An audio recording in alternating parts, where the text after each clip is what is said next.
This title is narrated with virtual voice, computer-generated narration for audiobooks. The Return of Wildcat Kitty and the Cyclone Kid by Franklin D. Lincoln. History, Legends, and Memories. The shooter had been crouching in the cramped quarters of the church bell tower for over 2 hours, ever since he had crawled up there under the shadow of darkness, just before dawn. From there, he had a good view of the street in downtown Bisbee, the railroad tracks, where the early morning train would arrive, and a clear view of the platform surrounding the railroad station. The sun had risen in the east behind him, and sunlight flooded the street in front of him. The train had arrived on time, steam hissing from its brakes, bell clanging and whistle blowing, signaling its arrival. The shooter shifted his body, trying to get a little more relaxed and letting his circulation flow a bit easier. He eased the barrel of his rifle out onto the edge of the parapet. He firmly braced the weapon against the sill and reached up to adjust the scope that was mounted just above the rear sight. He rotated the lens until a view came into focus. The shield of a United States Marshal's badge filled the entire circle. He pulled back on the mechanism, and the image shrank, revealing the gray shirt it was pinned to. The man wearing the shirt was a young man in his early 30s. He was lean and trim, with broad shoulders, and stood just under 6 feet tall.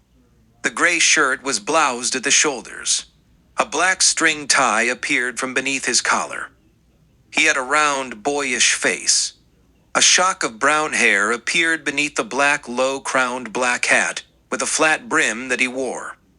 Around his waist was a shiny black dual-holster rig, carrying black-handled pistols on each hip. His name was Matt Starr. The marshal was not his target, but if he got in the way, his death would just be collateral damage.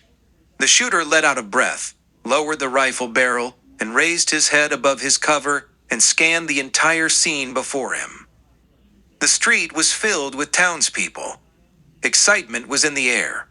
Distinguished-looking men in dark suits stood on the platform in front of the railroad station. Matt Starr was holding them back from the edge of the platform where passengers would be departing from the train. A large banner was spread high across the street, one end fastened to the second floor of the hotel, and the other end fastened to the roof of the courthouse building.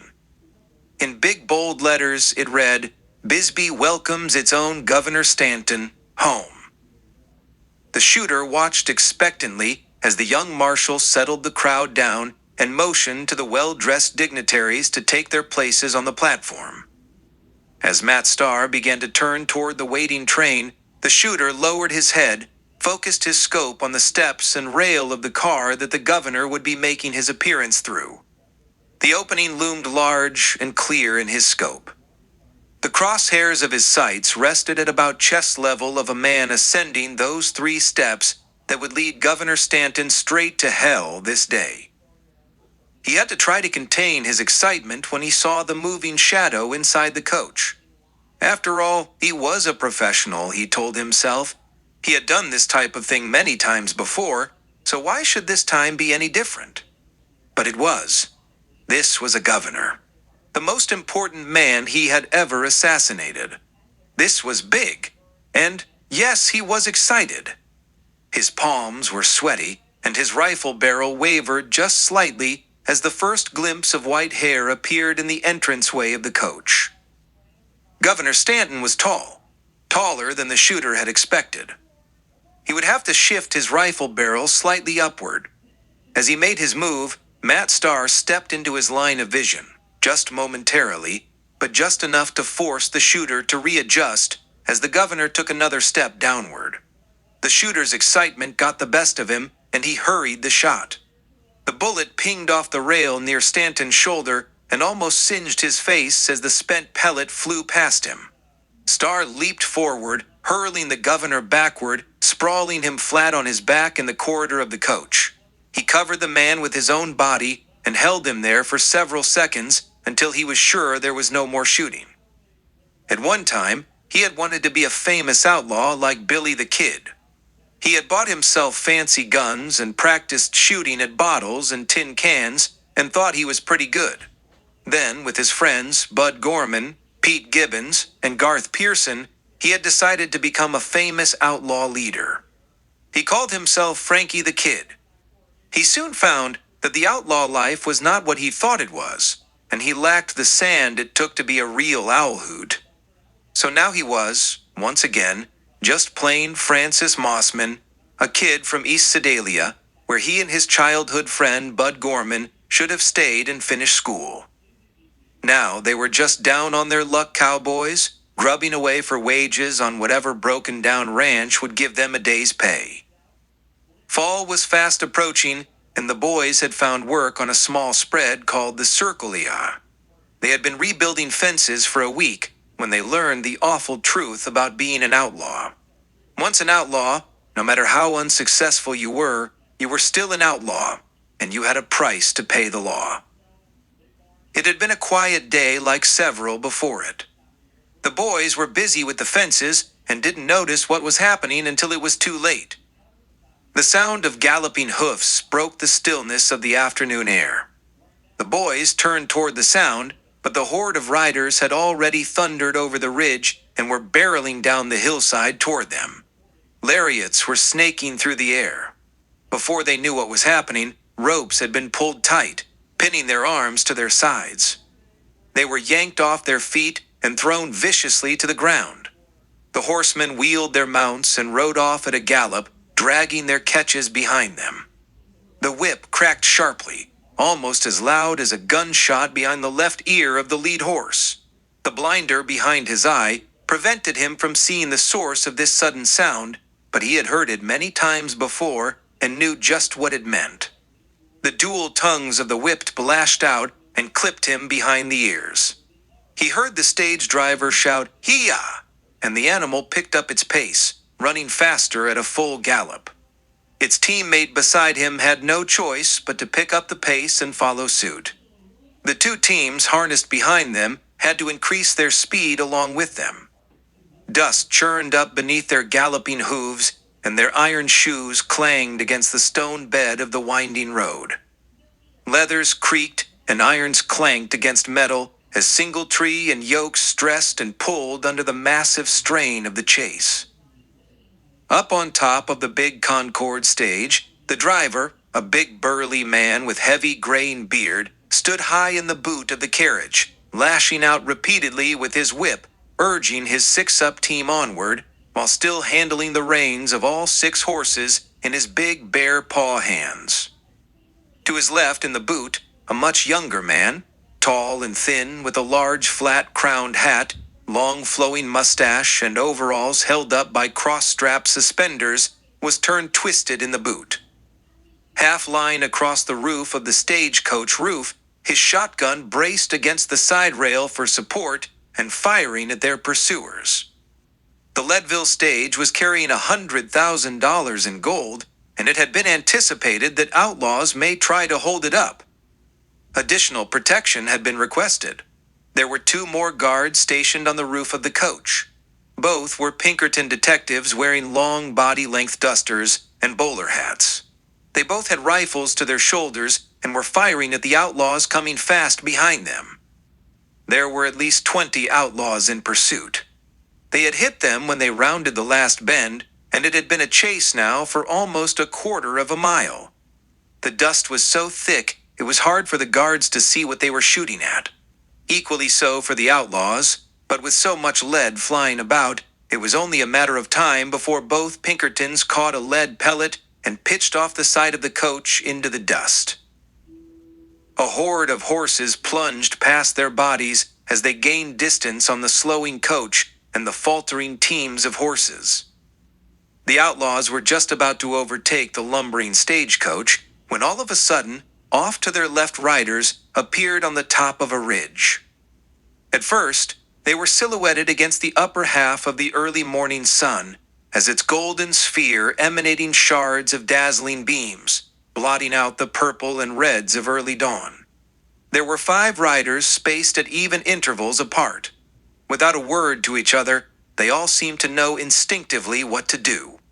They drew guns and urged their horses down the incline toward the trail below. At first, the outlaws had not seen the oncoming riders.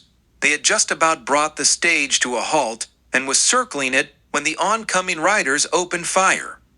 Stunned, the outlaws spun their horses around to face the oncoming threat. What they saw chilled them with fear. They began to fire furiously and indiscriminately, their shots going wild with fear, their horses colliding with each other as they all tried to make an escape. Charging down the hill before them was none other than the most feared gang in the West, the Wildcat Gang. In the center and in the lead was none other than the Cyclone Kid himself. Reins were in his teeth. A six-shooter was in his right hand, and a Winchester was in his left. He fired both alternately, cocking his Winchester one-handed with a wrist action and firing again. To his left, astride a magnificent big gray stallion, was Arifo Brown, and next to him was Chief Two Owls. To Cyclone's right were his grandchildren, Jeremy Carlin and Wildcat Kitty, a legend in the making. They all had pistols out firing rapidly as they bore down on the surprised outlaws. They were only halfway down the hill when all hell broke out behind them. More riders appeared on the ridge above. Sunlight glinted off tin stars on vests. The sheriff's posse. There were at least a dozen of them. Kitty spun around in her saddle until she was riding backward on her pinto. Her Stetson fell off and, held by the chin strap, draped down the back of her red and white checkered shirt. Her long auburn hair spilled out onto her shoulders. She fired repeatedly, plucking hats from several heads. The pezzemen began to draw rein and slow their pace. Kitty giggled and swiveled back around in the saddle, turning her attention back to the outlaws. The Wildcats were almost upon the outlaws by now, and firing had subsided. The outlaws, seeing the posse, also approaching, knew they were done for. They quickly threw down their weapons and raised their hands. The Wildcats had known there would be more outlaws holding up the stage than they could handle themselves, so they knew they would need the help of the law, just this one time. With the sheriff and his posse hot on their tail, they figured they could get them to follow them to the stage holdup just in time to foil the outlaws. Seeing the oncoming posse riding in to take charge, the Wildcats waved tauntingly to the sheriff, spurred their horses, and rode off, seeking new adventures and justice in the West. Such was the legend of the Wildcat Gang and its leaders, Wildcat Kitty and the Cyclone Kid. The end. Little hands closed the magazine. The paper cover said Beatles Dime Novels. Below it was a picture of cowboys on horses and a stagecoach. An additional title said, featuring the Cyclone Kid and the Leadville Stagecoach Robbery by Ned Zane. Golly, I'd sure like to grow up to be like Wildcat Kitty, little Kathy said. She was a little girl of 10 years old. She had blonde, curly hair, blue eyes, and the freckles were almost gone from around her little pug nose. She was still gazing longingly at the worn cover of the old book. Oh, she's nothing but a girl. Everybody knows girls can't do nothing. Her brother Jimmy taunted, grabbing for the book. Kathy pulled it away and tucked it into the rear pocket of her bib overalls. Can to, Kathy retorted. How about how she rode backward shooting at the sheriff? Aw, that's just a story, Jimmy said. He was 12 years old and liked acting like the older and smarter brother. Everyone knows you can't do that. Besides, the Cyclone Kid is the real hero of the story. Well, so is Wildcat Kitty. The two youngsters were seated on the floor of the hayloft in the front part of the barn. The patter of hard rain drilled on the roof, and it was cozy in there. The children often climbed up there to play on rainy days.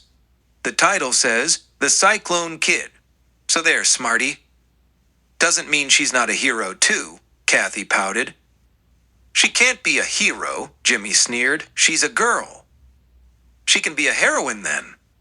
She still can't do the things that are in that book, Jimmy sneered. If she can't, then neither can Cyclone. I'll betcha no one can ride a horse with reins in their teeth and shoot a rifle one-handed. Come on, who's exaggerating now? Ah, shut up and give me the book back. No, not until you're nice to me. I ain't never gonna be nice to you. Besides, I'm gonna tell Grandpa that you've been in his trunk and you took that book from it. Over in the corner of the loft was a large ornate trunk with fancy lettering on the side. At the moment, the lid was standing open, and several clothing items were draped over the outside edges where the children had left them a bit disheveled when they rummaged through the contents. They weren't looking for anything in particular, they were just curious. They had been told to leave Grandpa's trunk alone.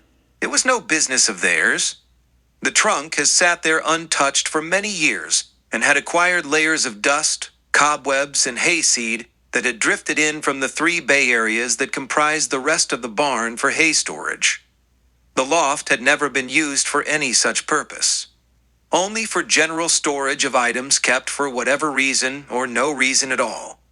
This was what made it an ideal play area on rainy days, and often on days that were not rainy at all, but just a refuge for little ones to play and imagine themselves in another realm. Kathy and Jimmy hadn't found much that interested them, just some old suits, textbooks, newspaper clippings, and some dime novels about the Cyclone Kid. The pictures on the cover of these paper novels were alluring, and the children were immediately intrigued. They pulled one out and crawled under the large window that filled the peak of the barn front. Enough light would filter through, even on a rainy day, that they could see to read the pages. The print was large, and the reading level was simple enough for them. Occasionally, they would be able to look out the window to see if anyone was coming. They wouldn't want to get caught having been in Grandpa's trunk. From here, they had a clear view of the barnyard. The tractor and hay wagon sat idle, hitched together in the driveway, rain pelting down on its load of bundled corn stalks. It was late August, and rain was prevalent in the Midwest. The menfolk would not be able to work the fields today, so Kathy's and Jimmy's dad, uncle, and 2 older boy cousins would probably be working in the granary, across the barnyard, shucking corn. Across the road was a white frame house. A 1934 Packard sat in the driveway. The children's mother, aunt, and her daughter took care of the house and meals. Grandpa hardly ever worked with the men anymore. He spent most of his time with Grandma, who had been ailing for quite some time. You took it too, Kathy came back. You'll be in just as much trouble as me if Grandpa finds out. We'd better put the book back and close the trunk up. She got up and scampered over to the corner. She put the book back where it was, flipped the clothes back in, dropped the lid, and turned the latch. We'd better not do this again, Kathy almost whispered as she said it. It was almost conspiratorial. Well, Jimmy started. Cyclone was an exciting guy. Maybe once in a while we could sneak another look. Forget about Cyclone. I'll make you a deal. You forget about Cyclone, and I'll forget about Wildcat Kitty. Besides, they're not real. They couldn't do those things anyhow. I betcha he could have held up that Leadville stage better than anybody. The Leadville stage was just a dot on the horizon, practically blotted out by the half-sphere of the rising morning sun behind it. The winding ribbon of road before it was half-shadowed in purple from the shadows of mountains on each side of the valley. Dew glistened on the scrub grass alongside the trail. There was still an early morning chill in the air. 2 riders sat in their saddles, keeping their mounts under control, waiting and watching as the dot grew larger, beginning to take shape and eventually showing a trail of dust behind it. One rider was a big man. He wore a tall, gray, sweat-stained, crowned, and broad-brimmed sombrero, a long gray duster, a polka-dot bandana, and sat a big chestnut mare. He was slumped over in the saddle, his shoulders bent and pinched together. His head was bowed, and his eyelids were half closed. He wheezed as he breathed rhythmically. This was the legendary Cyclone Kid. He was waiting to stop the Leadville stage. The other rider was smaller in stature, sitting astride a paint horse and wearing a bright red and white checked shirt. Tufts of auburn hair spilled out beneath the black Stetson, pushed back on her head. "Are you all right, Grandpa?" Kitty Carlin asked. Kitty Carlin had become known as the outlaw, Wildcat Kitty. Cy Carlin didn't respond. He merely snorted, maybe a half snore. "Grandpa," Kitty repeated. "Are you all right?" She reached out and shook his shoulder. He jerked awake, though he was only dozing and only half drifted off. Yeah? Sure, girl. What do you think?" "I think you were going to sleep," Kitty chuckled. "Well, if you think so, sweetie," Cyclone said. He pulled himself erect in the saddle. His face brightened, and he smiled at his granddaughter. "Then, I guess, maybe I was." "Stage is coming now, Grandpa," Kitty said, lifting her chin and pointing down the trail. It was completely visible now. The teams were moving along at a moderate pace. There was a driver only, no guard on this run. "You'd better get ready, Grandpa. It'll be here in another minute or two." "You know, Kitty, it's getting tougher and tougher for your old grandpa to get ready anymore. This waiting along lonely trails to stop stagecoaches is getting tiresome. I'm telling you right now, I think your old grandpa is getting too old for this nonsense. And I'm getting tired of hearing you complaining. It's too late now. Here's the stage." Kitty gigged her paint out into the middle of the trail.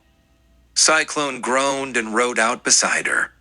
He raised his arm, holding his big bear like palm upward, signaling the stage driver to halt. The driver immediately pulled back on the reins and shoved his boot against the brake. The horses reared and snorted, pulling against the leathers, and the frozen wheels slid in the rutted trail. Dust built up from coach and flailing horses' hooves. "Whoa, whoa!" the driver called to his team. He was leaning as far back as he could. His body was almost stretched straight. He was thin as a rail anyways. The curved handles of his long gray mustache was the only semblance of shape he had to him. His battered hat sat low over what was left of his gray-streaked hair. As the coach came to a halt, and the driver straightened himself in the boot, he said, "Hiya, Cy." He nodded to Kitty. "Hello, sugar. You sure get purtier every time I see you." Then back to Cy. "Should have been looking for you about now. Caught me going a little fast. Stopped off a few minutes for a little nip. Needed to make up a little time." "This won't take long, Hank. Just toss it down as usual," Cyclone said. Hank reached beneath his feet and retrieved a canvas bag. He hefted it. "Not as much as usual," he said, and tossed it down on the ground. "That's all right," Cy said as Kitty hopped off her pony to pick up the bag. She also handed a large, thick, sealed brown envelope to Hank. He glanced at it and smiled. It was addressed to Reverend Peter Thomas, Leadville Community Church. He stuffed it into the mailbag. "Hope to see you again next month, Cy," Hank said, lifting the leathers and releasing the brake. The stage wheels started to roll forward. "Maybe," Cyclone grunted. "Been good seeing you these past couple of months," Hank said. "Pop has some other regulars he trusts, but I sure do like seeing you around. Been a sweet deal ever since Pop Dawson moved in. Leadville stage ain't never been held up, except in those dime novels they write about you. Course everybody knows they ain't true. Hell, I can't read 'em anyhow." He slapped the reins and moved his teams on. Kitty had mounted her pinto by the time Hank rounded the next bend. He waved to them without turning to look back. Kitty opened the canvas bag. Inside was packaged mail addressed to Robert Locke, General Delivery, Leadville, Colorado. As far as she knew, no such mail would ever be delivered as addressed. Such was the real-life story of the Cyclone Kid and the Leadville stage. Chapter 1. High in the Colorado mountains and deep in the Sacramento mountain range, Pop Dawson's hidden outlaw refuge was well concealed from the law and the rest of the world. Years ago, Pop Dawson, then known as Bob Dawson, was the scourge of the West, a bandit of renown. Stage coaches and trains were held up at his mercy. Banks were impervious to his sudden attacks. Lawmen were helpless to prevent his lawlessness and came up empty with no success in locating the elusive bandit. Then, one day, the banditry ceased. Bob Dawson disappeared, never to be heard of again. That was 20 years ago. There was speculation that the outlaw died, but there was never any proof of it. Soon, Bob Dawson, the bandit, was forgotten. There were many more outlaws to take his place, as there always would be, as long as there were ruthless, greedy men in this world. But Bob Dawson had not died. No one knew what caused him to give up outlawry, but he did. Perhaps it was because he found a good woman. He found a hideaway in the mountains and built himself a cabin. He became self-sufficient there and built a good life for himself and his wife, Minerva. The law would never find him there. The trouble was, it was a lonely life. It didn't bother him so much as it did his wife, Minerva. She longed for the sight of other human beings. That's when Bob decided to build a town. A town as a sanctuary for those seeking refuge from the law. He was careful not to attract the really bad element. There were always those who had gotten on the wrong side of the law for one reason or another. The venture had proved successful, and over the years, many fugitives found refuge in this mountain haven. Over the years, Bob Dawson aged gracefully and eventually became known as Pop Dawson. He had named his stronghold Robin's Roost. No one ever knew the exact reason why he chose this particular name. The entrance to the roost always remained a secret. Trusted sentinels guarded the twisted and winding pathways into the stronghold. Newcomers were blindfolded as they were let in, just as those who left after their stay. No one was permitted to carry weapons during their stay in the haven. A few of Pop's guests were trusted with the secret of the way in and out. The most trusted of these was the Cyclone Kid. This was why he was chosen to pick up and deliver mail from the Leadville stage. He and Kitty had been doing the duty for the past couple of months that they had been laying low after their last skirmish with Simon Price in Thimble Creek. The sun had risen higher into the sky, and clear blue peeked out between the mountain peaks as Cyclone and Kitty rode into the single street of Pop's town. The air was crisp and cool at this high elevation. People started to stir in the streets. There was excitement in the anticipation of the mail Cyclone and Kitty were bringing. Surprising as it may seem, there were even women beginning to gather in the street. Like Minerva Dawson, some women had chosen to stand by their men and forsake the outside world. At any given time, there were usually 60 to 70 inhabitants of Robin's Roost. The single street was comprised of several log cabin structures for living quarters on both sides of the street. In the middle of town on the east side was a large 2-story log cabin structure. This was Pop Dawson's place. The downstairs was a general store. Upstairs was his living quarters. Directly across the street was a restaurant and bar, all rolled into one. Cyclone and Kitty angled their horses off in front of Pop's store, stepped down from the saddle, spun their reins around the hitch rail, and ambled inside. Kitty was carrying the mail sack over her shoulder. It was fairly dark inside in contrast to the daylight outside. Pop still had a lighted lantern hanging high above the store counter. Until the sun would rise to mid-morning and begin to stream light through the large front windows of his emporium, the lantern usually stayed lit well into the morning hours. A stout woman was standing behind the counter, bent over an open ledger before her. She stood erect when she heard the footsteps approaching, thudding across the bare plank flooring. She smiled and greeted, "Hiya, Cyclone, Kitty." Her smile was warm, and her eyes twinkled. Her hair, though graying, still displayed a great deal of brown from her youthful days. It was still full, though tied back and rolled into a tight bun at the back of her head. Her trim figure, unfortunately, had disappeared and had been replaced with a plump, broad silhouette that added to her sparkling, jovial personality. "Pop's out back," Minerva Dawson said. "I'll get him." She didn't bother to move. She just turned her head and bellowed at the top of her lungs. "Pop, mail's here." Cyclone cringed at the shrillness of the pitch. It only took a moment for Pop to emerge from the door to the back room. He was pulling his suspenders up over his faded long john undershirt, stretching the galluses over the rotund belly that spilled out over his belt as he shuffled up to the counter. "You don't have to get all gussied up on our account, Bob," Cyclone chuckled as they stepped up to the counter. "I ain't getting all gussied up for you, you old mossy horn. I gotta be opening for business soon. Gotta look good for my customers." He smiled through stained and missing teeth, although almost unnoticed by the scraggly short gray beard that covered his round cherubic face. His voice was raspy and gravely. "Besides, I'm in the presence of a lady." He bowed toward Kitty. "How's my girl?" he said with a beaming smile. "Just fine, Pop," she said, dropping the canvas bag on the counter, letting the contents spill out.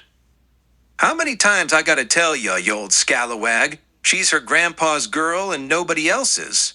So don't go horning in, trying to make no claims on her.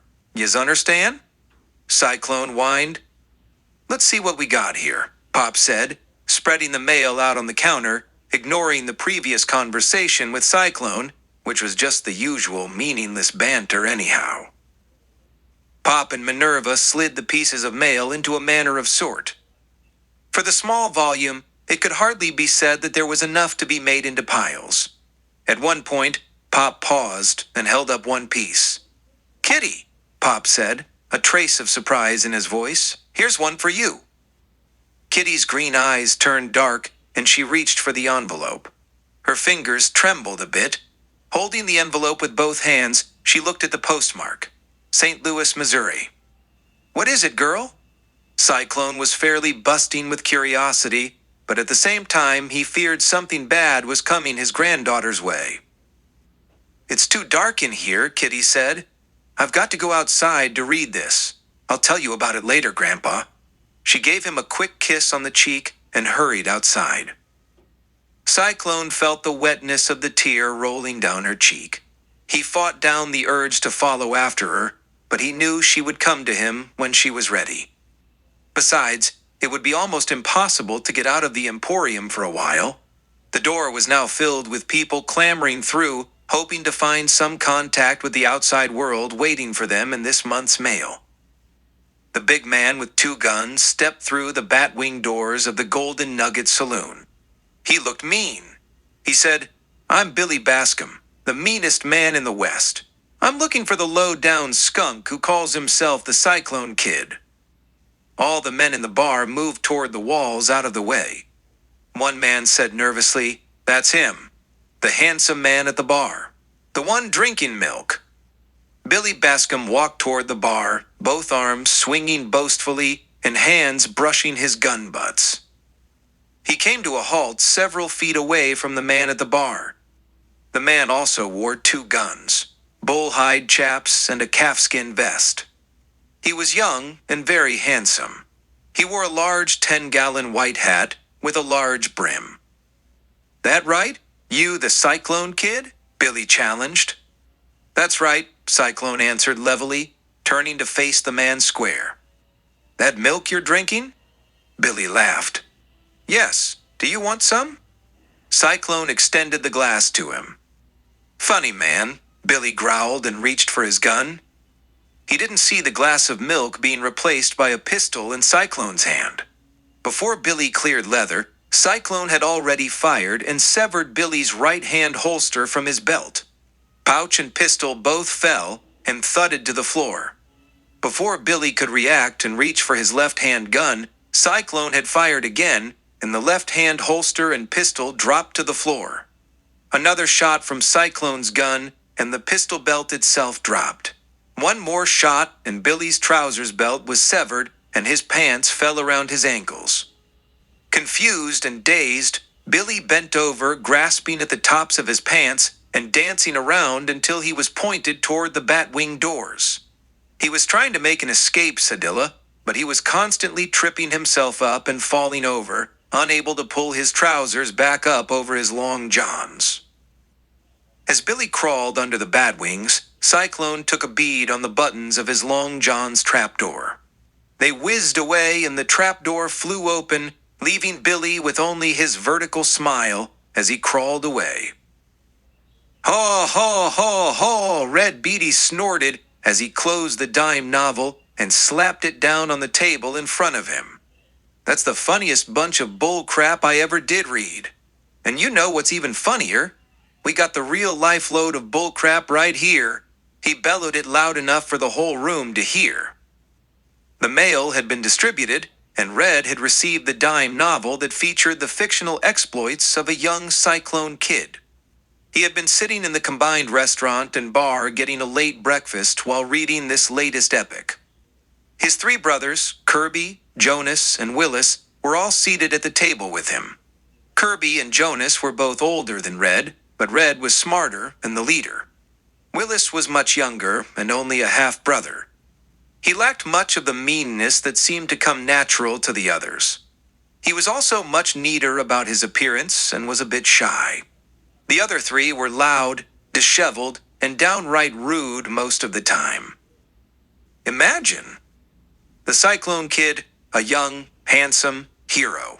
He stood up, picked up the dime novel, and flourished it about for all to see the garish cover. Ain't that a laugh? Just looky, right over there at that bent-over, washed-out old geezer. My friends, I present to you the one and only, the legendary and famous Cyclone Kid. He laughed again. "Ha ha ha." "Sit down and shut up," Arapaho Brown said evenly. His steely eyes glared at Red Beatty. Arapaho, Jeremy Carlin, and Cyclone were sitting 3 tables over from the Beattys. "Never mind, Rap," Cyclone said low, under his breath so no one else could hear it. "Let it go." "Hey, old man," Red Beatty continued as if he didn't hear Rap. He held the paper novel up. "You want to autograph this for me, so's I can tell the whole world I met the great Cyclone Kid and lived to tell about it. Course, I won't tell them what an old piece of crap you really are. What do you say, old man? Sign it for me? Or maybe you can't even write. Is that it?"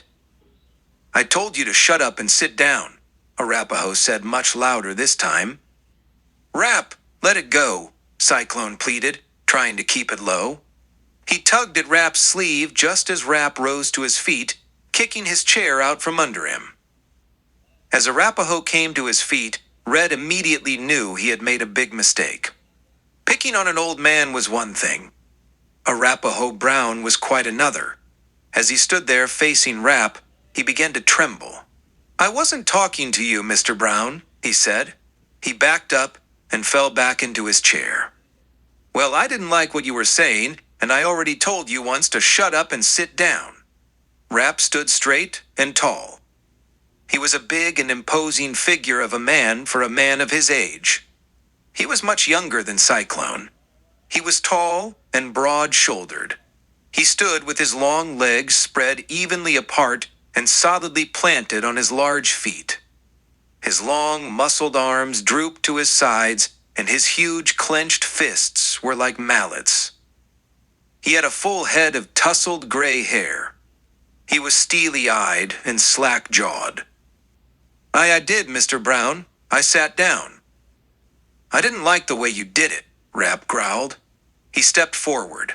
Red cringed backward in his chair as Rap bent over, grasped Red by the collar with both of his massive hands, and yanked him to his feet. He pulled him close, their eyes less than an inch apart. Rap's eyes blazed with fury. His jaw tightened. Then he shoved Beatty backward into his chair with enough force that it splintered beneath him, sending him crashing to the floor. "That's better." Rap smiled broadly and walked away.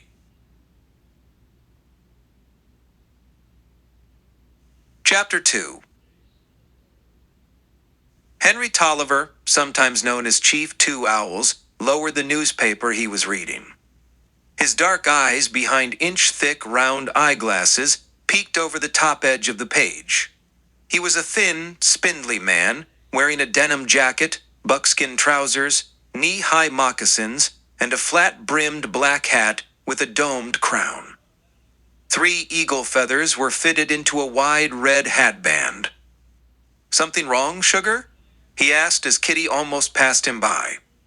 He was sitting on the bench outside their cabin. Since the cabin was on the east side of the street, Henry was still taking advantage of the coolness provided by the morning shadow. Kitty was almost startled, coming out of her thoughts and reverie by the suddenness of the old man's voice. "Oh, Chief," she said with a bit of surprise. "I didn't see you there." She still had the envelope in her hand. She had been deep in thought. "Well, I was probably hidden by the paper," he said jovially. Kitty glanced at the paper and noted that it was the Thimble Creek Tribune. "Must have come in the mail," she mused. "Just keeping up with the news back home," Chief offered, almost as an excuse. "I didn't know you could. Kitty stammered. "See that well? You'd be surprised just how well I can see." Henry smiled and set the paper down beside him, then motioned to the other side of him. "Come on, Sedilla kitten. Sit down and keep an old man company for a while." Kitty half smiled and shrugged. "Sure, why not?" Henry saw a bit of the burden Kitty was carrying lift momentarily. Kitty sat close, next to him. "Now, I can see you real good, sweetie," he said. "You really can see better than you let on, Henry?" Kitty asked. "Of course. I can read and do all sorts of things up close. At a distance, I'm not so good. But I can get by." "Why do you let Rap pick on you so about it? He keeps saying you are so blind. And I just go along with him. I know he's just funning, and I fun with him back. I know he really likes me, even though he's kind of in competition with me. But I don't let that bother me none." "Competition? Whatever for?" Kitty asked. "He fancies himself your grandpa's new partner ever since you sprung them both out of that Sonora jail. All those dime novels have me as the Cyclone Kid's faithful Indian companion. Don't you see?" "Oh, and you hadn't been riding with Grandpa for quite a while." "That's right, kitten. And old Rap figured he was tougher than me and should be your grandpap's partner instead of me. After all, he was a bit younger and still had the bark on. And he sure does have that. Hell, I never did have the bark on." "You shouldn't say that, Henry. I've seen you in action, remember? You're very capable." "But not like Rap." "But still, Grandpa wouldn't toss you aside for Rap," Kitty said. "Of course not," Henry said, dismissing the notion. "I never intimated that he did, or ever would. Your granddaddy and I go back a long ways.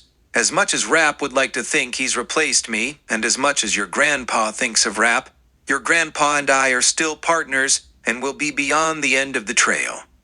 Just don't you worry about me and Rap and your grandpa. We're all right." "How did you and Grandpa meet up, Henry?" Kitty asked. She suddenly wondered why she had never inquired before.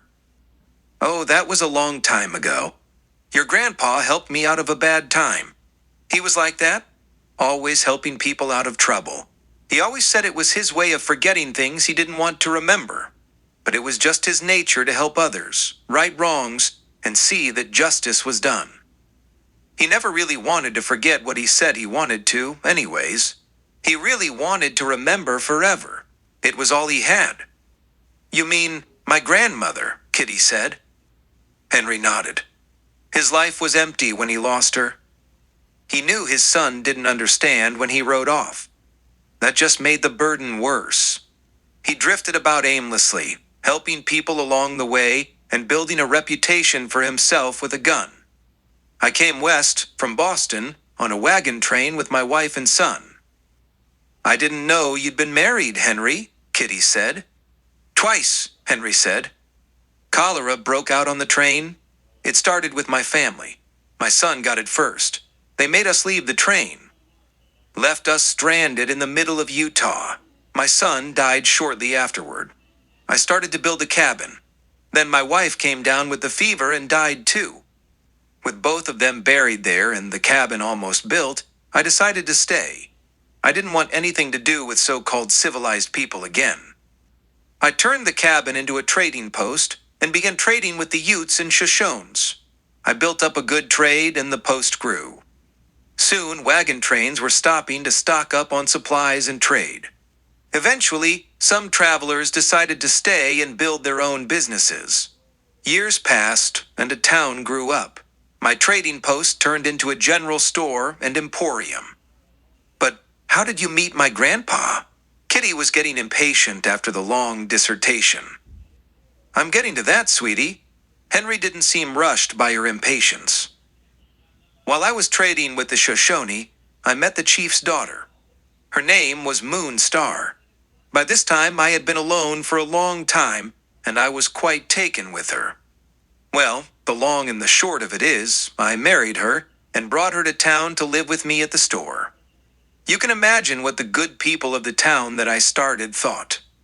Oh, they still wanted to trade with me and still wanted the goods I provided, but they were downright mean to Moonstar. One night, some drunken cowboys broke into the store. They beat me up and did awful things to Moonstar before setting fire to the store. Your grandpa came rushing in, shot those bastards, pulled the two of us to safety, and saved what he could of the store. The townspeople just looked on. Well, your grandpa took us both out to the Shoshone tribe, where we could be taken care of by decent folk, and he stayed with us. My eyes were singed by the fire, and I never could see that well again. As for Moonstar, she had been badly burned all over, and she was never the same. She never even knew who I was, again. I never did go back to the town and what was left of the store. I stayed with the Shoshones a long time and learned a lot about their ways and such. Your grandpa stayed a while too. He was a good friend. When the time came for him to ride on, I asked if I could go with him. He said if I could keep up, but he rode slow enough. We bummed around ever since. It was because of the Indian clothes I wore that the dime novel guys invented that chief stuff about me, but I never did anything to brag about. Hell, most of the stuff they wrote about your grandpa isn't true either. They don't know the real stuff, and that's a whole lot better. So how come you quit riding with Grandpa? Kitty asked. I didn't. He quit riding with me. He said I was getting too old. I should be doing something easier than traipsing around old dusty trails and sleeping on hard ground during cold nights. I told him I didn't mind. Hell, it wasn't half as bad as that darn medicine show. Dancing around and chanting. Hell, I'm no good at dancing. Almost fell off the tailgate of that damn wagon a couple of times. Kitty laughed. So, why? Why did you split? Cy thought it would be best. He thought he might be bringing problems my way, and he didn't want that to happen. What kind of problems? Well, if your grandpa hasn't told you about it already, I might be telling tales out of school. Well, I won't tell him. You told me. Kitty was eager like a schoolgirl.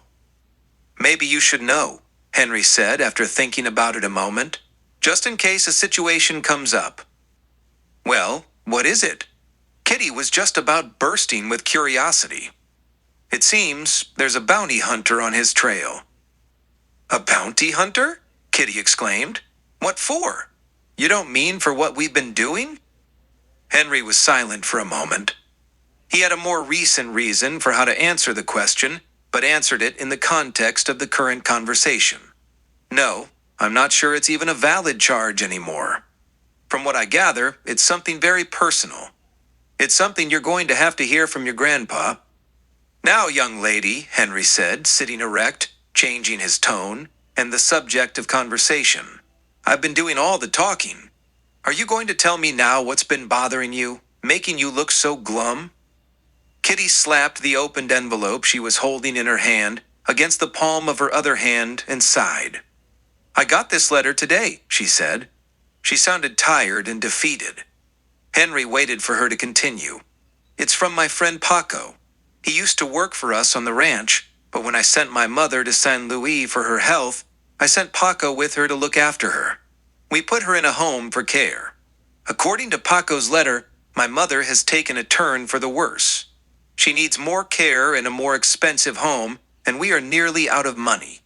I've been sending what I could. You know we didn't come out with anything from that last go-around with Price. Are you saying you think it's time we got back in business? Henry said. That's never made you so glum before. It's not that, Henry. I just hope I'm not too late in getting the money to her. Besides, I'd like to go to St. Louis and see her, at least one more time. Have you talked to your grandpa about this? Henry asked. No, I didn't know how he might feel about it. Things were strained between him and my father. I didn't know how he felt about my mother. You mean you haven't told your grandpa what you've been doing with the money you've been taking? Child, your grandpa adored your mother, and I'm sure he'd like to go to St. Louis and see her too. He would? Sunlight glinted on a tear, and her eyes brightened. Gospel truth, Henry smiled and squeezed her shoulder. Then I'd better go tell Grandpa we're heading back to Thimble Creek right away. Kitty jumped to her feet. Hold on there, girl, Henry cautioned. Don't be in such a hurry. We don't have to go back to Thimble Creek. We can always pull a job somewhere else. What? Somewhere else? No, that would be stealing. Isn't that what we do? Henry said. Not when it's from Simon Price, Kitty said indignantly. He's already stolen it once. It doesn't belong to him. But the law still calls it stealing when we do it too, Henry said. Are you getting squeamish, Chief? He was no longer Henry. I'm just saying, there are other places to get money. There's a lot of trouble in Thimble Creek right now. He indicated the newspaper in his hand. It might be best to steer clear for a while. What kind of trouble? Kitty asked warily. Those 4 boys we ran into the last time. One of them called himself Frankie the Kid. They've been captured and tried. They're being held in jail until the 20th of this month when they will be sentenced. You know Price will be looking for you to come get them out. Well then, I'm not about to disappoint him. She hurried off.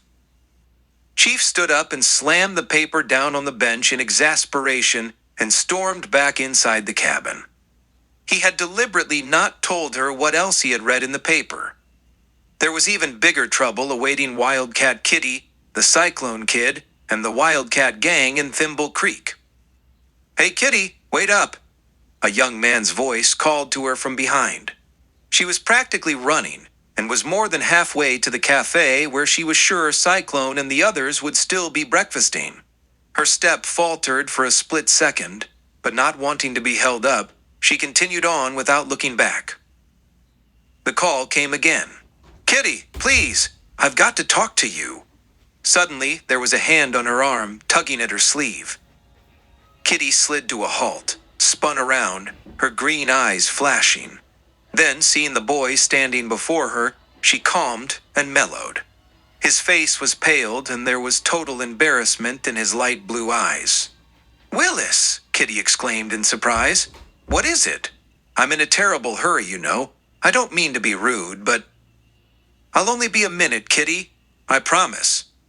His Adam's apple bobbed nervously in his throat. But I had to see you. To say goodbye? Goodbye. But, how could you know?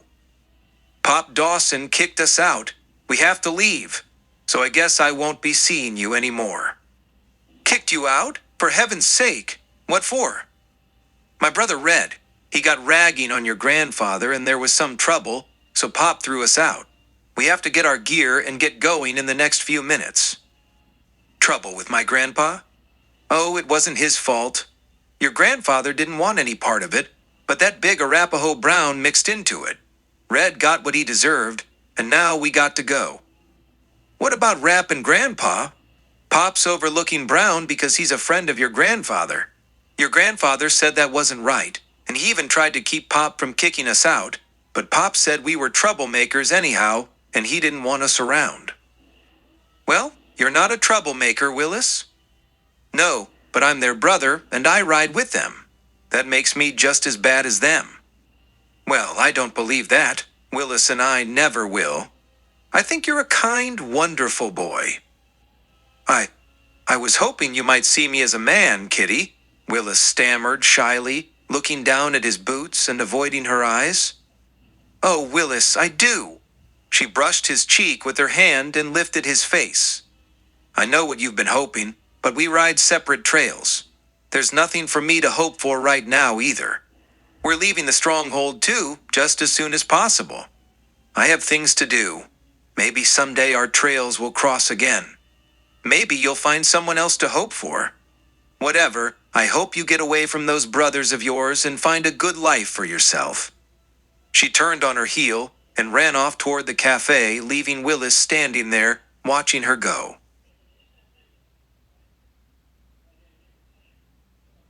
Chapter 3. "I don't care what you thought," Cyclone groaned. He was bent over the neck of his chestnut mare as she clip-clopped along the trail.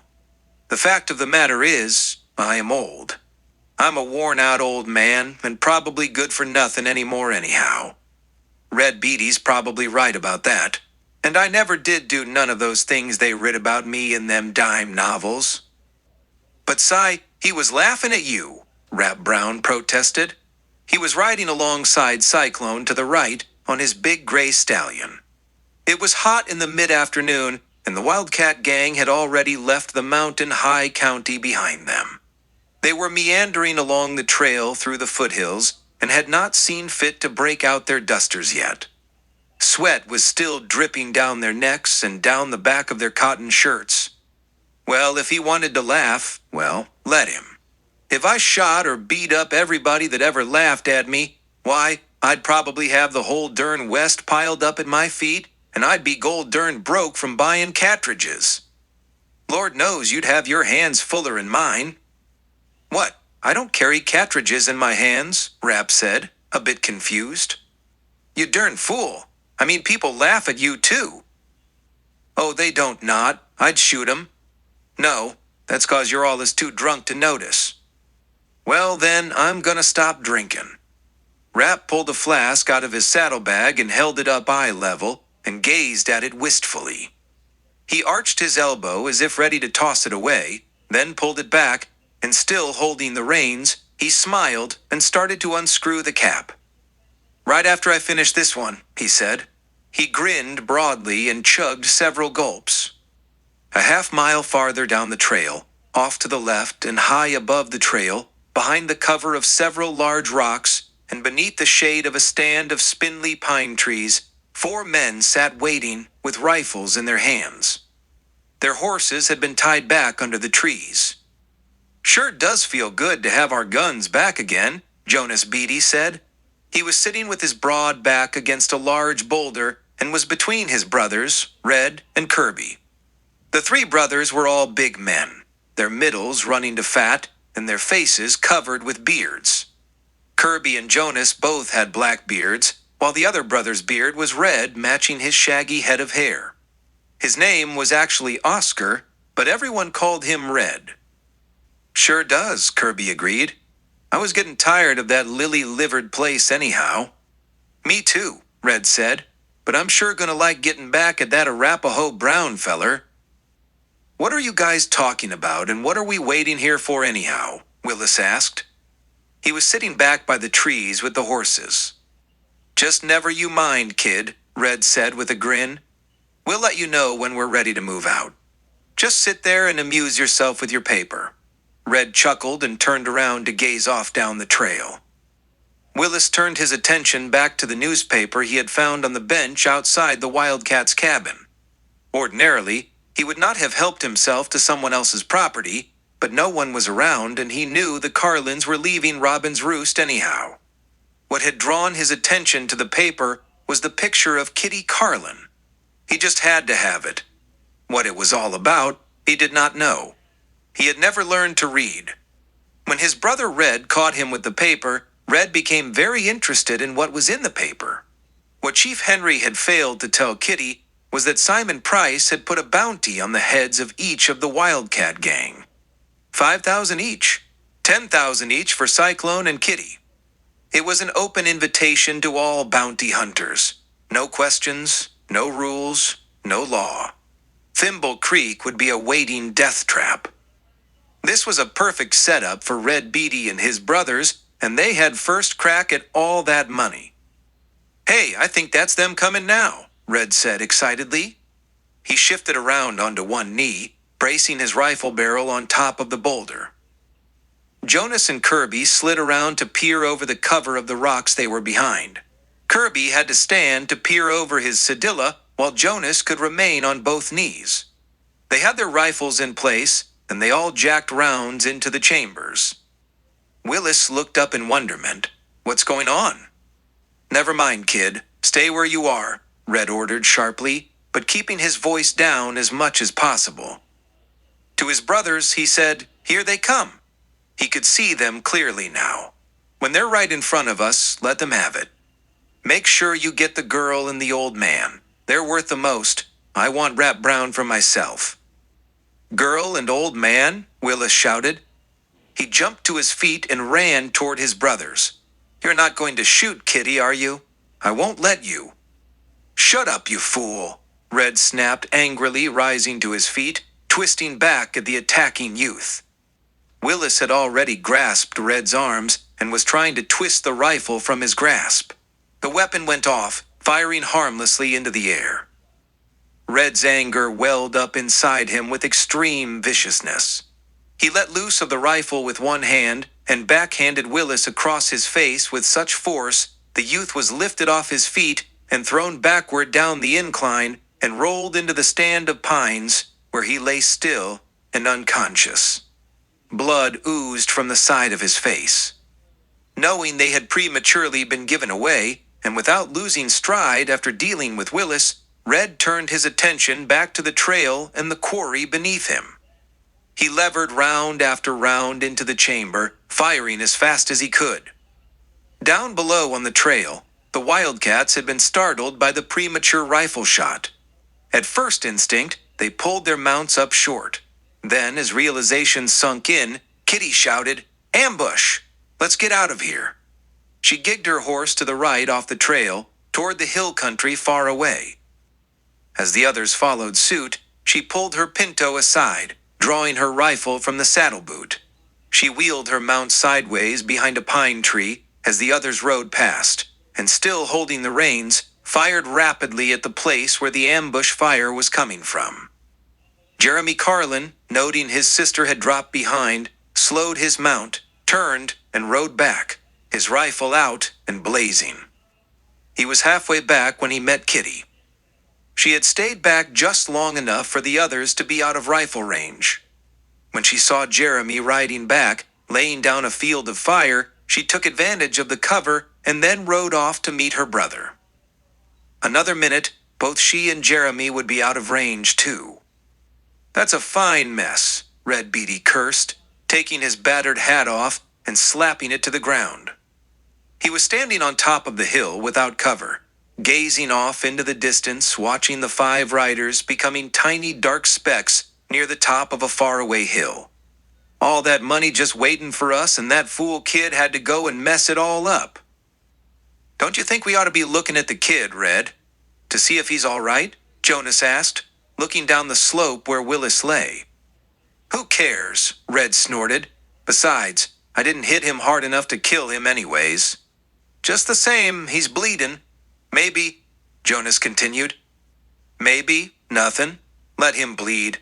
Maybe he'll learn something. Just get him on his horse and let's get out of here before the Wildcats decide to come back and fight it out." "We gonna forget about the bounty then?" Kirby asked. "Nah, we're still gonna get it." "Oh, I get it. We're gonna set up another ambush somewhere else." Kirby grinned. "No, I got a better idea. If we had gotten them here, they would have been stinking by the time we got their bodies to Thimble Creek. Hell, we know where they're going, so we'll just go on ahead and get there ahead of them or about the same time. We'll get them then." "What about all those other bounty hunters? What if they get them first?" Kirby said. "They won't, because we will be helping Cyclone and his friends. They will think we are their friends. We'll fool them, then when they least suspect, they'll be all ours." Red laughed. "It always pays to use your brains, boys. Course you wouldn't know anything about that, seeing as how you didn't have the advantages I had. I was lucky enough to go to school a while before Pa got killed by the law." Red was always proud of his 5th grade education. He was the only one of his brothers who could read, and he had used that as an advantage to be the leader of the family. "What do you suppose that was all about?" Cyclone said. They had reined up and dismounted on the top of a high hill, so they could see far off into the distance behind them. Think they were bandits trying to hold us up, Grandpa? Jeremy Carlin asked. Well, if they was, they sure picked poor candidates. Besides, you usually pick on lone riders, not 5. 5 is quite a bunch if they choose to fight back. I doubt if they was just out to rob us, Cyclone said. I'll bet it was that damned Red Beady and his bunch wanting to get even for us getting him thrown out of the roost, Rap grumbled. Don't be silly, Kitty said. They wouldn't try to kill us over a thing like that. Besides, Willis wouldn't let his brothers do anything to hurt me. He has been mooning around you a lot, sis, Jeremy said. I agree with Kitty. I think we can rule the Beaties out. Besides, they should be long gone up the trail by now. Anyone else have any thoughts as to why someone might have been after us? Jeremy glanced from one to the other. His gaze landed on Chief Henry, who had been silent. What do you say, Chief? You have any ideas? I'm still thinking on it, he said non-committally, and remaining silent. Kitty eyed Henry for a moment, thinking if she should bring it up. Henry tried to avoid her gaze, knowing what she was thinking, and also knowing what he had hidden from her. Kitty made up her mind, then said it. Do you think it could have been bounty hunters? Bounty hunters? Rap exclaimed. Are there bounty hunters on our trail? I wonder how much I'm worth. Aw, you're not worth a hill of beans, Cy said. Rap laughed. Who'd come after me for a hill of beans? Another darn fool, just like you, I suppose, Cy moaned. Rap and I have both asked the question now. Kitty sounded indignant this time. Her hands were on her hips, and she was looking from Chief to Cyclone. Does anybody think those could have been bounty hunters back there? There was no answer from either Chief nor Cyclone. Grandpa, Kitty said emphatically, I think there's something you and I need to talk about. Now. She turned and walked away to stand under a scrub pine. Her back was to the rest of the gang. I'll deal with you later, Cyclone growled under his breath as he passed Henry to catch up with his granddaughter. Why didn't you tell me there was a bounty on you? I never would have pulled you into this with me if I had known, Kitty said, looking the old man straight in the eye. She was half angry and half in admiration of her grandfather's loyalty to her. I thought it was all over, Kitty. I haven't seen hide nor hair of that bounty hunter for so long now. I thought it was safe. So safe that I could ride with Henry again as well as with you and the others. As for the charge against me, that was dropped a long time ago. So maybe the bounty hunter gave up and quit or died or something. How do you explain what happened today? I don't know. I do know it wasn't Sam Bell. There was too many of them. Sam Bell always works alone, at least for the most part. That's the bounty hunter that was after you, Sam Bell. That's right. Henry said there was something personal about it, Kitty said. It was more of a question. Yes, it was, girl. It was mighty personal, and that's all I'm going to say about it. Are you mad at me, Cy? Henry said. His voice was low and apologetic. He and Cyclone had moved a ways away from the campfire to sit and talk quietly so the others couldn't hear them. No, I'm never really mad at you, Henry. Sometimes I'm a little put out and a bit aggravated at ya, but we're both too old to start getting in a huff at each other. Well, I got something else to tell you that just might make you mad. Well, go ahead and get it said, Cyclone sighed resolutely. Simon Price has put a bounty out on all of us. It was in the newspaper and I didn't tell Kitty. Chief just blurted it out as fast as he could. He also blurted out about Kitty's mother, the money she needed to take care of her, and her desperate need to get back to Thimble Creek. Cyclone was silent for a moment, mulling it over. Chief waited in anticipation of Cy's temper. Cy took a deep breath. I understand why you didn't tell her, Henry. She would have said none of us was to go back to Thimble Creek with her, and she, Dad blamed, sure enough would have gone herself. Seems to me we all been keeping too many secrets from each other. We're family, all of us. I guess I have to include Rap, the ornery old cuss, too. I reckon it's high time we all got everything out in the open. No more secrets. We all ride as one. Let's get back to the others and get all this business cleared up. We're all going on to Thimble Creek. We'll get those no-good boys out of jail if that's what Kitty wants, and we'll relieve Mr. Price of the money Kitty needs, and we'll worry about those gold-durned bounty hunters when we have to. It was with great difficulty that he pushed himself to his feet, balancing himself against the trunk of a spindly bare pine. He arched his back, trying to get the kinks out. He winced a bit from the pain. "Dad burned rheumatiz," he groaned. "Then there's no more secrets at all, Si?" Henry asked. He was already on his feet, brushing off the seat of his breeches. Not only was he a bit leaner than Cyclone, he was also a mite more limber. Cyclone stared him square in the eye and said flatly, "Well, maybe I'll just keep one for just a little while longer." He shuffled off toward the campfire and the others. Chapter 4. It was a bright, sunshiny Sunday morning in downtown Phoenix. There was nothing unusual about this day of Sabbath. Church bells were ringing all over town, and churchgoers were hustling about in their finest Sunday go-to-meeting clothes to their chosen houses of worship. As Phoenix was the territorial capital, inhabitants of the city had gotten used to the appearance of their governor in their midst on Sunday morning, as his carriage brought him and his family to the First Presbyterian Church of Phoenix every week. This week was no exception, and like every other week, little attention was paid to his entourage, which consisted of his carriage pulled by a double team of matched black horses. The horses all wore purple plumes on their heads, and their harnesses were adorned with inlaid silver trimmings. The driver and his attendant were dressed in splendid, tight-fitting, tailored black suits and high-top black hats.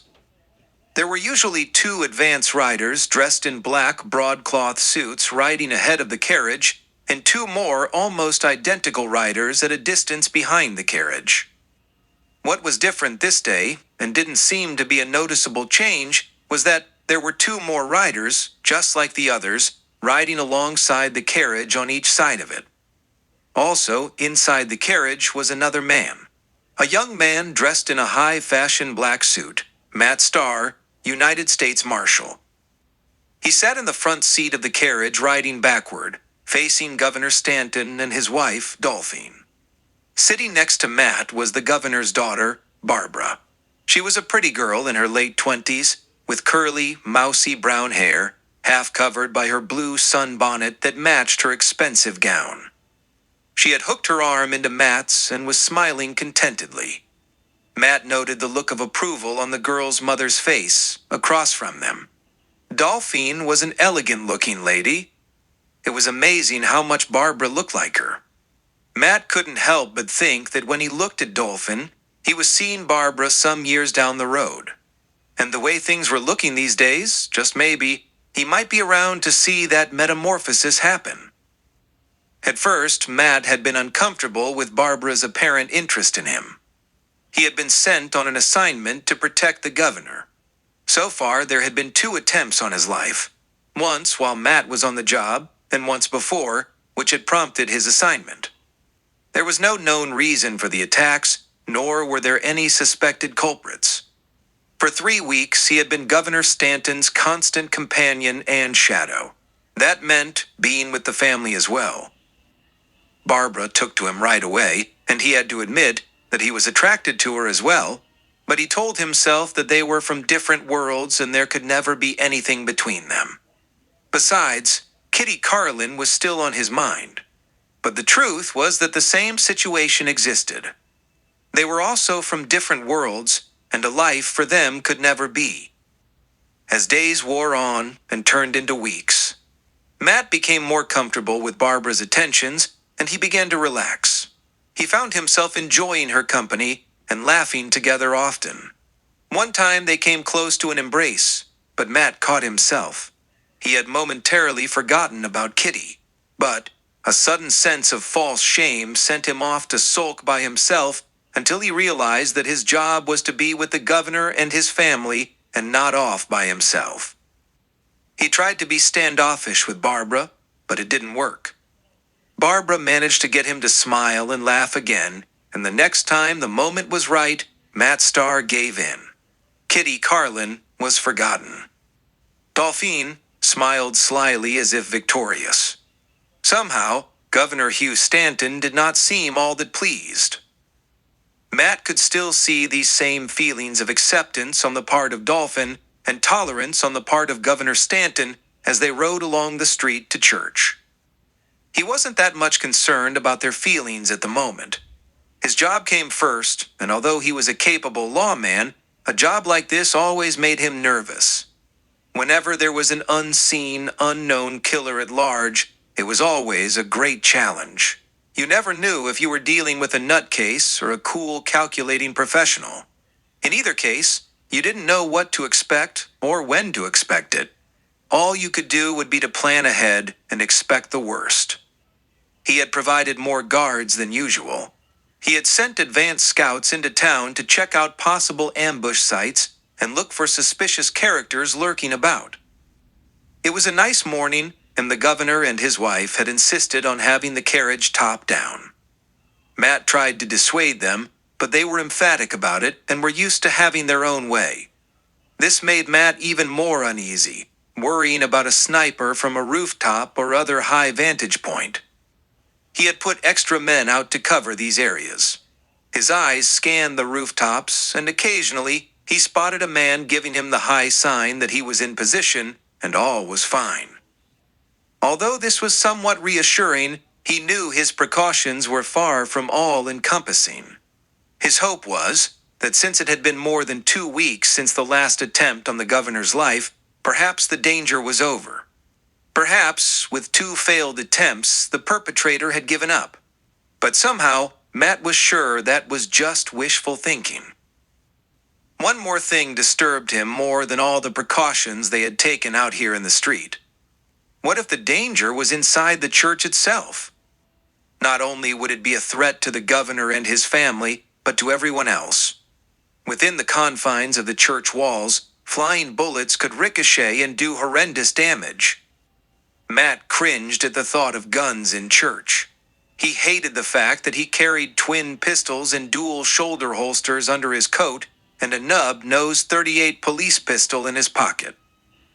4 of the rider guards that had accompanied the carriage into town would take up guard duty with rifles on the steps of the church, 2 on each side of the entranceway. 2 others would precede the governor's family and Matt through the entranceway into the church. 2 more would follow them in and take up positions just inside the doorway. Care had been taken that everyone else had already arrived and had been seated before the governor arrived. There was the usual respectful standing and applause as the governor made his entrance. He waved and smiled gracefully as the well-practiced politician that he was, and gave no indication of any possible imminent danger. Matt and his guards carefully scanned the crowd for any indication of a possible threat. The first 2 guards took up their appointed positions, 1 on each side of the altar at the front of the church after seating the governor's family. Matt Starr took the outside seat in the pew. A few minutes later, the room darkened as the guards at the back pulled the church doors closed. The congregation began to settle down, and a hush came over the church as the pastor appeared from the wings of the altar and stepped to the pulpit. He opened the large Bible that was already placed there, raised his arms and said, "All rise, please." The services went well with no trouble, and it seemed that no danger was about to happen within the confines of the church. So far, so good. The next hurdle was to see the governor and his family safely out of the church and home. Matt was almost about to feel relieved, but he knew better. As was custom, the governor and his family would be escorted out of the church first, before the rest of the congregation. The governor again waved to them as he made his exit, and the congregation graciously waited their turn. Sunlight streamed into the church as the guards opened the doors and ushered the governor's family through. Matt was in the lead, directly in front of the governor. The 2 guards stepped in close behind. The other 2 guards had caught up with them and stepped out through the doorway, fanning out to form a foursome on the top step of the stairs leading to the entranceway. Barbara, Dolphine, and the governor were standing on the next step down. Stanton was holding his Bible in his left hand at chest level, and Matt Starr was standing directly in front of him as a shield when it happened. The impact was felt first. An ominous buzz passed over Matt Starr's shoulder and close to his ear.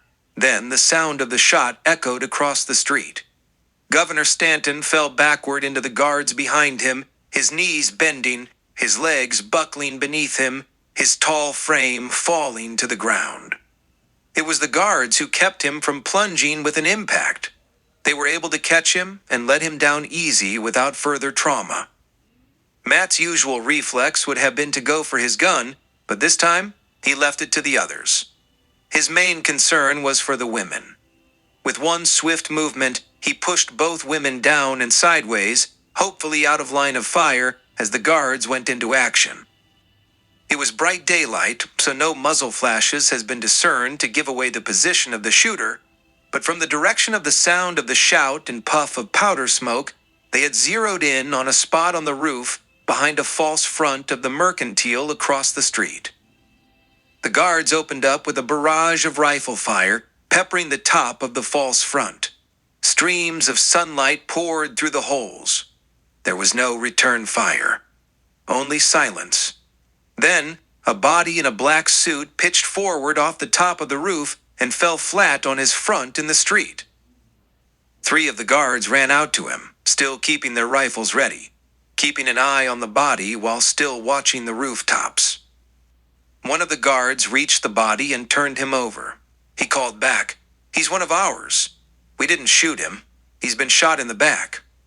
That probably meant the shooter was gone, Matt thought.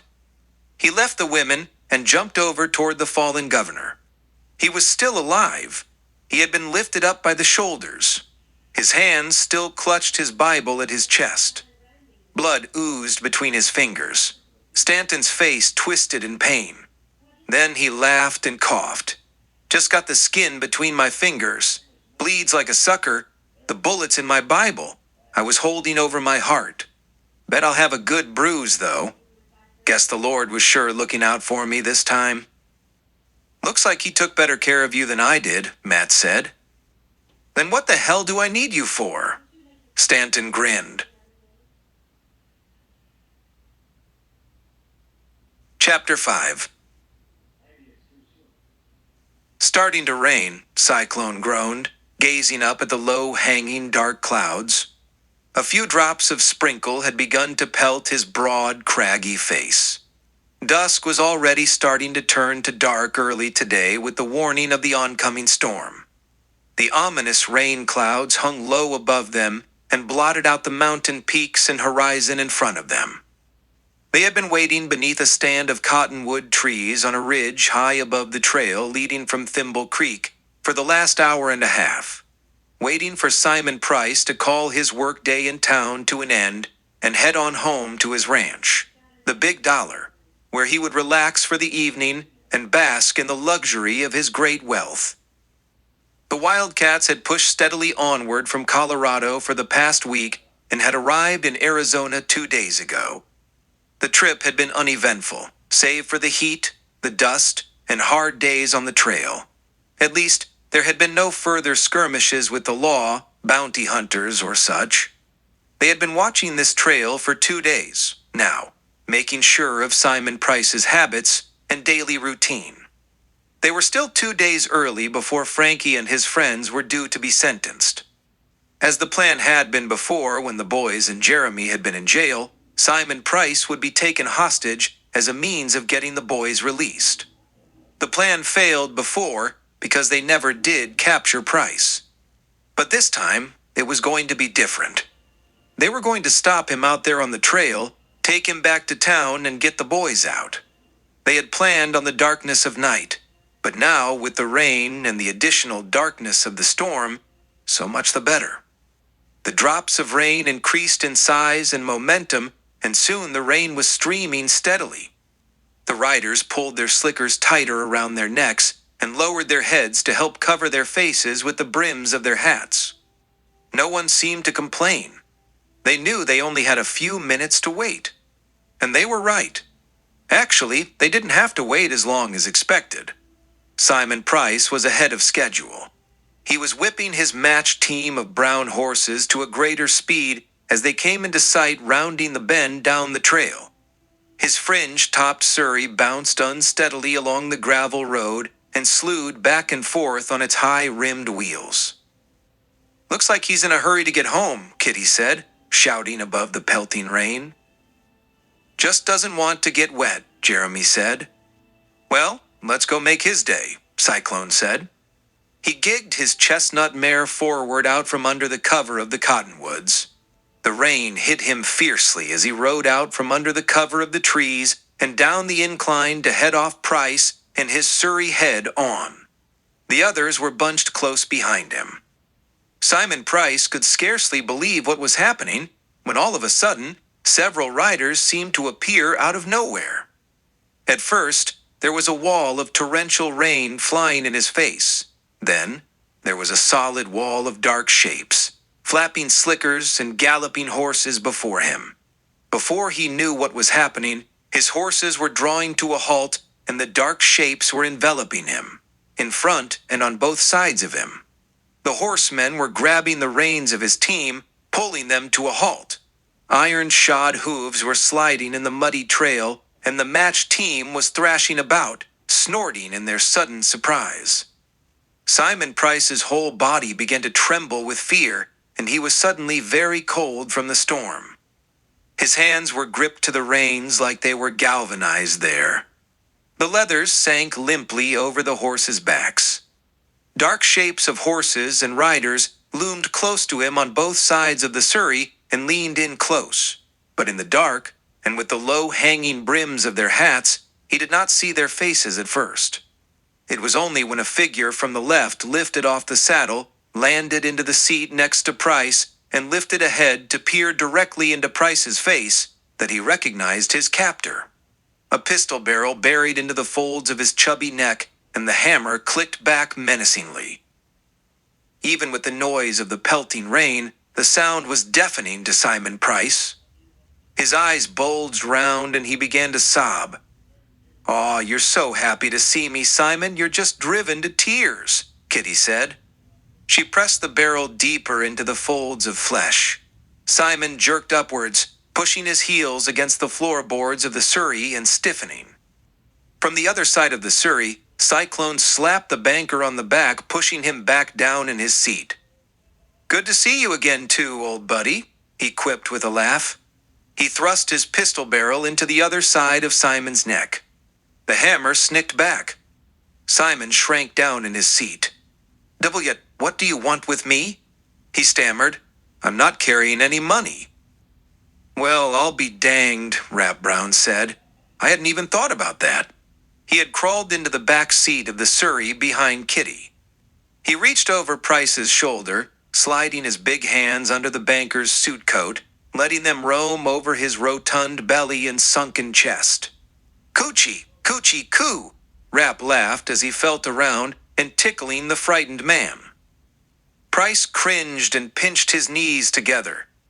"Careful there, old man," Rap chuckled. "You don't want to have an accident there. Besides, it's wet enough out here already. And we don't want any bad smells out here either. Do we?" Rap let out a deep breath. Cyclone waved it away with disgust. Looky what we got here." Rap smiled, pulling a fat wallet from Price's inside jacket pocket and holding it up. "I thought you said you didn't have any money." Rap pulled his 6-gun and pressed the barrel behind Simon's ear. Simon's legs spread. "Oh geez, Rap," Cyclone whined. "Now see what you went and made him do." I meant I didn't have the kind of money you'd be interested in." I mean, it's not much," Price stammered defensively. "We're interested in any money that is yours, Mr. Price," Kitty said, "no matter how little or how much. And get this, and get it straight. I won't quit until you have nothing left. You got that?" Simon gulped hard, said nothing. "I said, you got that?" Kitty repeated, shoving the gun muzzle harder into his neck. Price nodded ever so faintly. Oh. He had pulled a .38 pistol out of Simon's side jacket pocket. What do we have here? You really surprised me, Mr. Banker. I never figured you for carrying a gun. How come you didn't try to fight back when we came after you just now? Don't tell me you only used this for back shooting or taking some unsuspecting unarmed poor devil by surprise. I sure am surprised at you.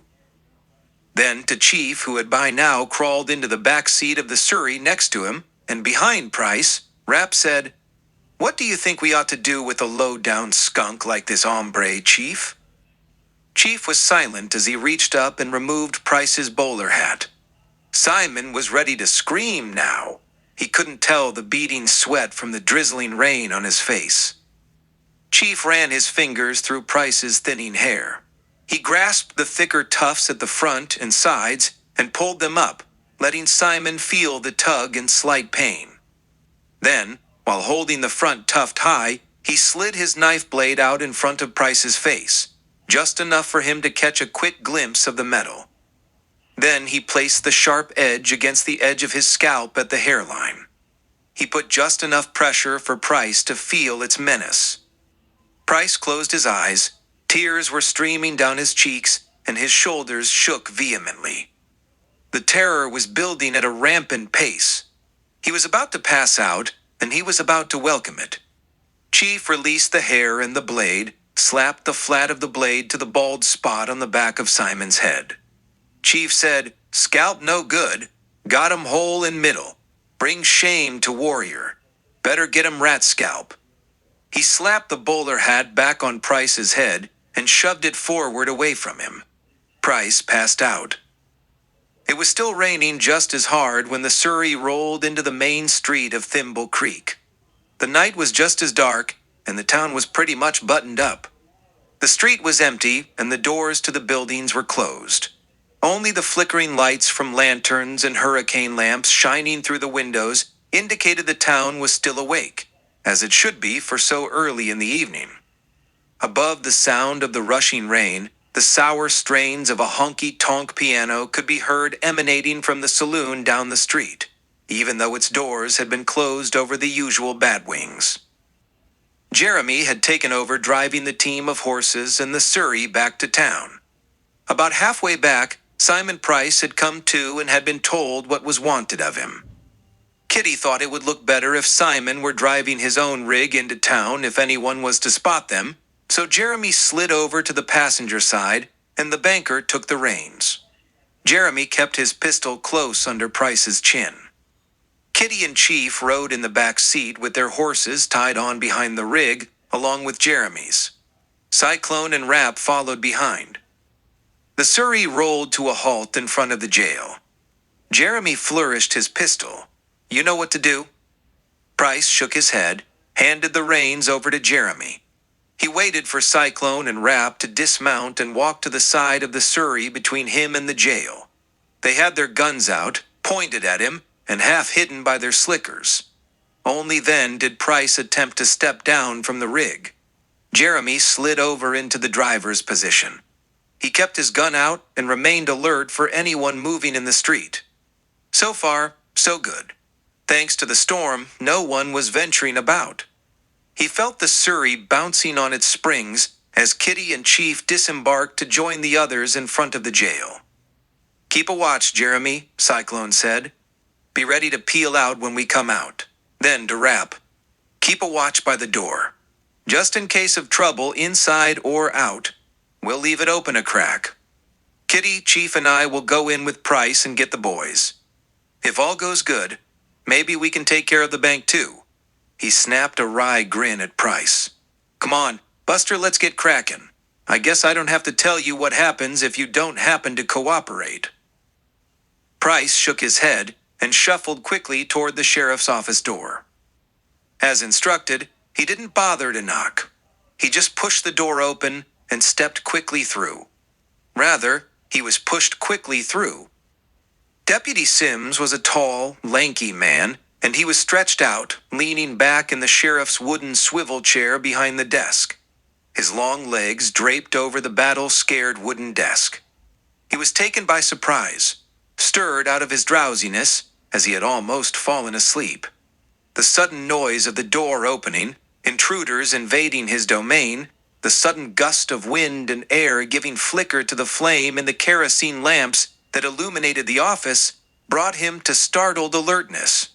He half fell off the desk and chair. What's going on?" he stammered drowsily, Sedilla pushing himself to his feet and reaching for his gun. "Better let it drop back into the leather and get your hand away from it." Kitty's warning was dead serious. She stepped away from Price and the others to be in full view.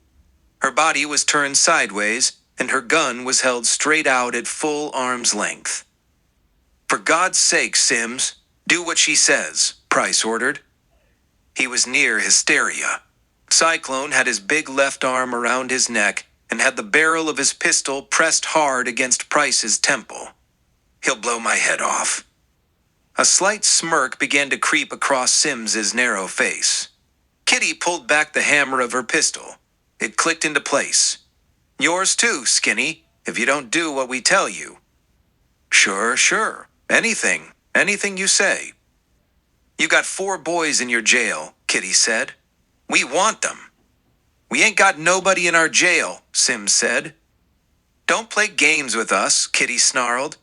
She stepped forward and slashed Sims across the face with her gun barrel, raking the cylinder down his cheek, drawing blood. Sims' knees buckled, and he had to brace himself against the desk to keep from falling. His hand went to his face, and blood oozed between his bony fingers. "Chief, get the keys and go get the boys out," Kitty ordered. Chief snatched the key ring from the desktop and hurried to the back. Price groaned and his knees went rubbery. Cyclone had to pull him erect to keep him on his feet. Chief was back in seconds. "It's true," he shouted. "They're not here." Cyclone's eyes blazed with fury, and he spun the banker around in his arms and lifted him off his feet, holding him at face level. Price's eyes suddenly glazed over, and a maniacal laugh poured out of his throat like released demons from hell. "We already hung them. Ha ha! You're too late. Ha ha ha!" Kitty rammed her pistol barrel into his wide-open mouth. The barrel shoved halfway down his throat, gagging the laugh out of him. Her eyes flamed with anger and hatred, and he knew she was about to pull the trigger. He shook his head vehemently, holding his hands up as if begging her stop, as if he had something to say. "Let him talk, girl," Cyclone said. "Then you can kill him." Kitty held firm for a few moments. Never let her expression change nor indicate that she had any intention of changing her mind. Then, with one swift motion, she yanked the barrel of the pistol from his mouth, letting the front sight rip at the lining of his throat as it extracted. I lied." Price couldn't say it fast enough, though it was only a whisper he could force from his throat. We didn't hang them. I just said it as a joke." "Yeah," Cyclone growled. "We almost laughed yourself to death."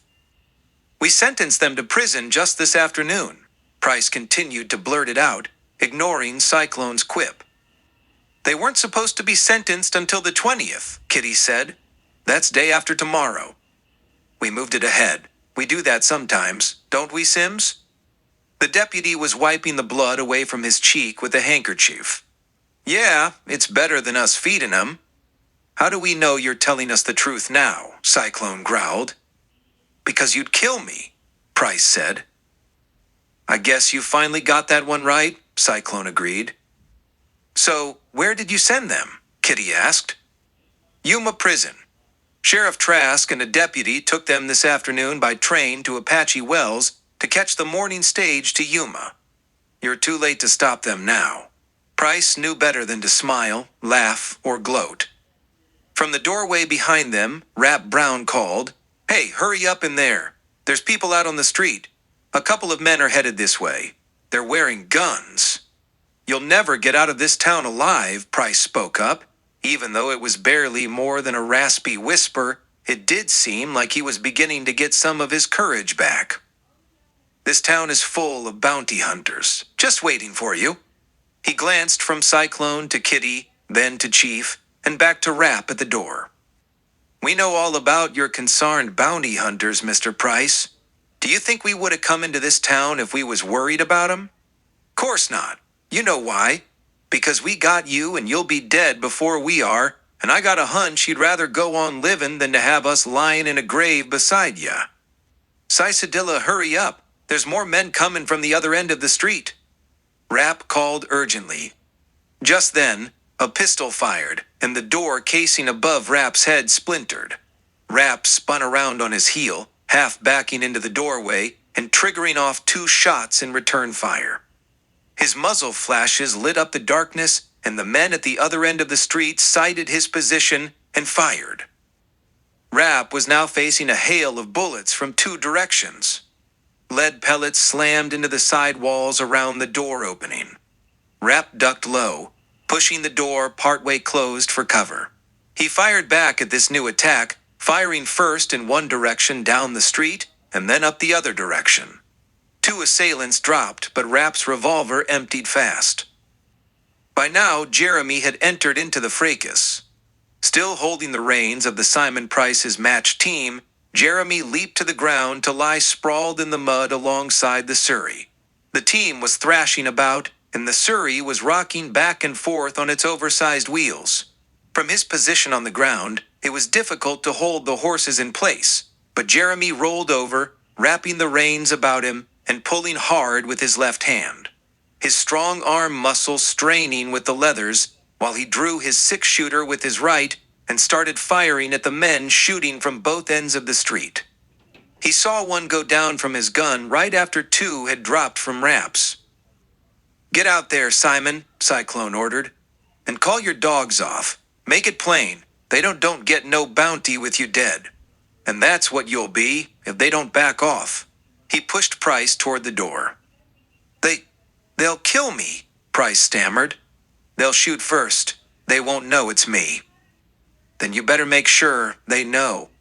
Cyclone pushed him again. Wait, Sims, I want you to come with me.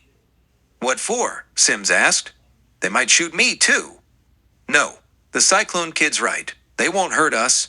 We'll just tell them to let the Wildcats go. All right, get to the door. Rap, tell Jeremy no more shooting. Rap called to Jeremy, and all firing went silent. Cyclone called through the open door. Hey, you men out there?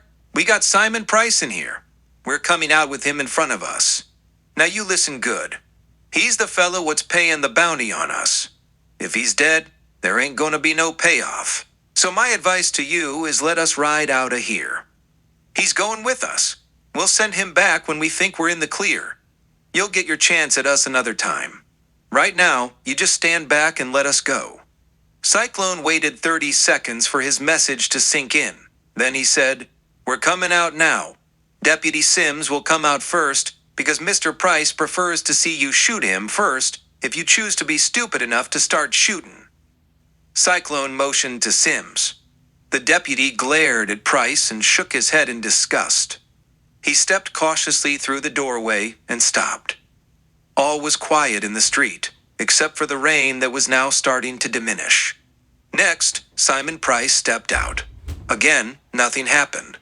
Cyclone, Kitty, and Chief followed with Rap closing in behind. Jeremy got to his feet. Where's the boys? Jeremy asked. They're not here, Kitty said flatly. Not here? Where are they? Never mind for now. We'll tell you later. Just get Price loaded up and let's get out of here. Jeremy loaded Price once again in the driver's seat while he slid to the other side where he could keep a gun on him. Sims was loaded in the back seat with Kitty keeping him guard with a gun.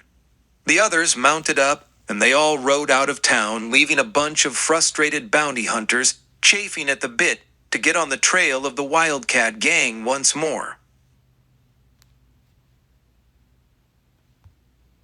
Chapter 6.